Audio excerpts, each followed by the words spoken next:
मगर एक बच्चे को धूमकेतु से जरा भी डर नहीं लगा।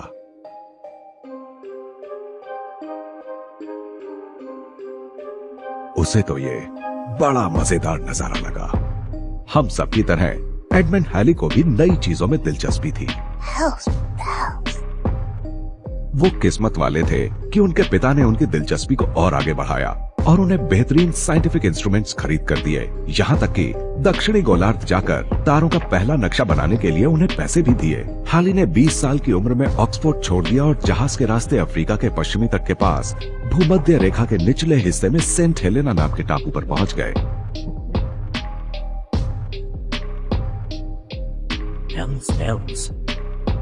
मुश्किल ये हुई कि किसी ने हैली को बताया ही नहीं था कि सेंट हेलेना का मौसम आमतौर पर खराब ही रहता है। पूरा नक्शा बनाने लायक दक्षिणी गोलार्ध के तारे देखने में उन्हें पूरे 12 महीने लग गए। पुराने ग्रीक नायकों और देवताओं के साथ अब नई दुनिया के प्रतीकों को भी आसमान में जगह मिल गई, जैसे कि टूकैन, कंपास और बर्ड ऑफ पैराडाइज।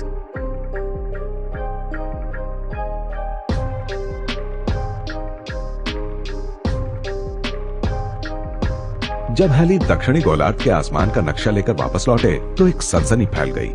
अब कारोबारी और खोजबीन करने वाले तारों की मदद से दुनिया में कहीं भी रास्ता ढूंढ सकते थे।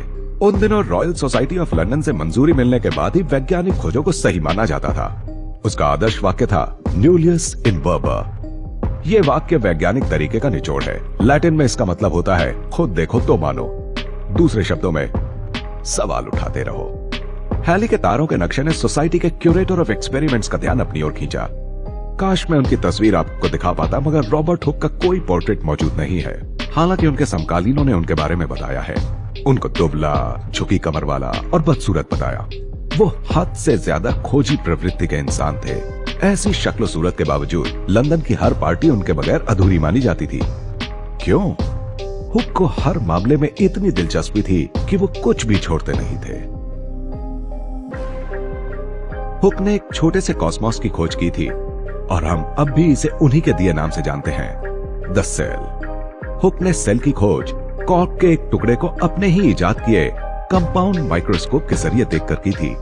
डार्विन की थ्योरी ऑफ एवोल्यूशन के कुछ पहलुओं का अंदाजा उन्होंने 200 साल पहले ही लगा लिया था।